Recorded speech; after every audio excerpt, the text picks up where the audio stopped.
Welcome to the Explainer. So, if you're deep in the thick of the job hunt right now, especially if you're going after that very first entry-level position, I know exactly how incredibly frustrating it can feel.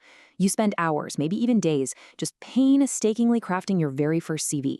You carefully type out your school years, your hard-earned qualifications, literally every single bit of experience you can possibly think of. You take a deep breath, hit send, hoping for the best, and then crickets. Nothing.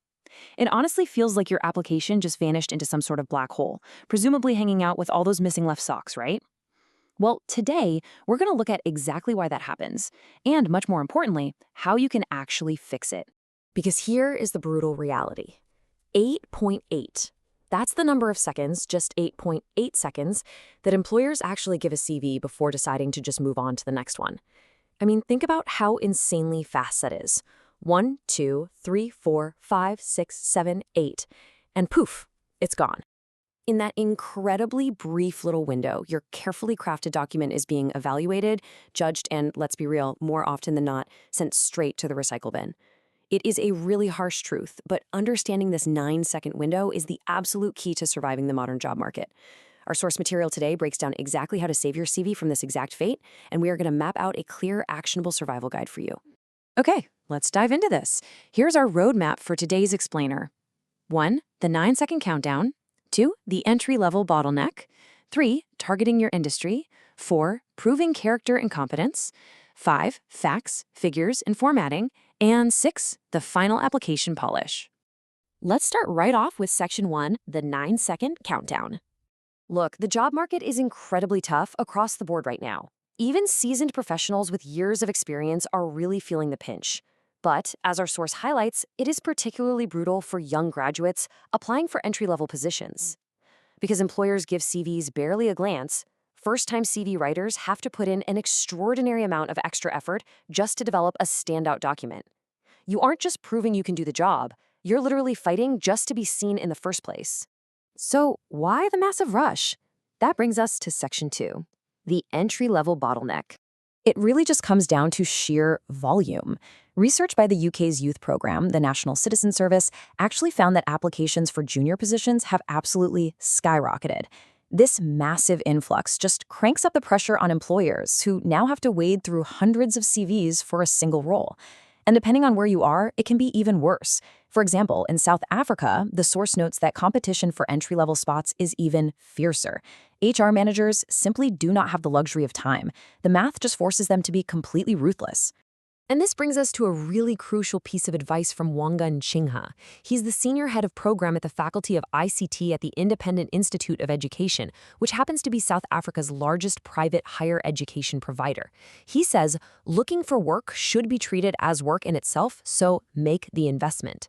Nchinga points out that you're at a tremendous disadvantage if your CV is poorly written and doesn't sell you effectively. It's almost certain you won't get an interview. So how do we actually do the work to fix this?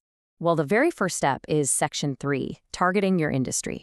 Now, what's really interesting about this slide is how simple but highly effective this first step is. Nchinga points out that an application for a position in finance is going to look fundamentally different from an application in, say, advertising.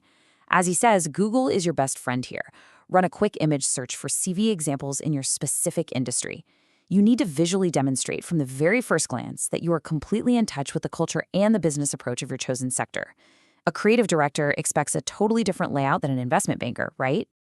This means generic CVs are entirely out of the question. A lazy copy-paste approach will literally get you nowhere. Every single CV must be tailored to the specific position you're applying for. In fact, Nchinga recommends that graduates actually approach their university or institution's career center for help writing that very first CV, just to make sure it ticks all these boxes long before it ever hits an HR manager's inbox. Once you've got the industry vibe right, we hit Section 4, proving character and competence. Because it's not enough to just list out a string of degrees. You have to demonstrate that the employer can trust you and that you're the perfect cultural fit for the team. The golden rule here? Show, don't tell. You need to raise highly relevant examples from your student or school career to actually prove your value. Don't just type out, I'm a hard worker. Show them the really complex project you managed during your final year. To show those skills effectively, we need to master Section 5, facts, figures, and formatting. Okay, I want you to do a quick self-audit right now. Pull up your CV, set a timer on your phone for 9 seconds, and just scan it.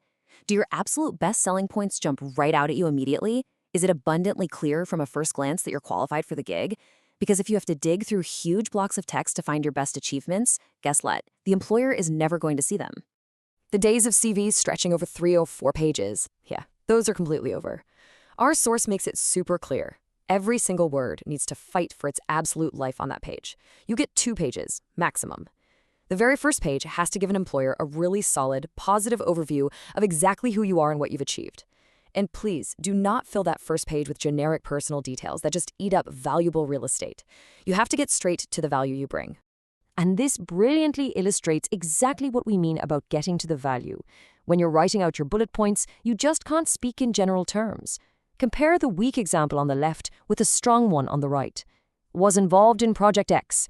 I mean, that means basically nothing, but production coordinator on an R5 million project with responsibility for A, B, and C, now that is concrete.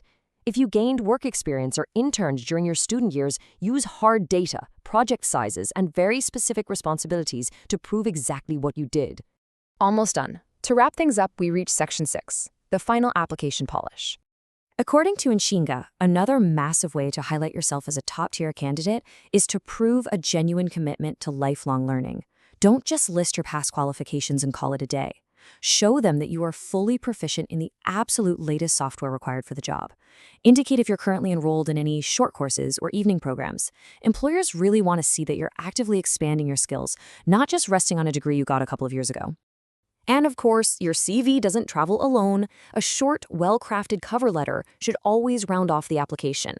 This is literally your final opportunity to let the hiring manager get to know the actual human being behind all that data. Keep it concise, but definitely inject some of your personality into it. And I know it goes without saying, but make extra sure there are absolutely 0 spelling or grammatical errors. A single silly typo can instantly ruin all the hard work you just put into tailoring your CV. So the crucial takeaway we've learned from this source today is that getting past that brutal 8.8-second filter isn't about luck at all.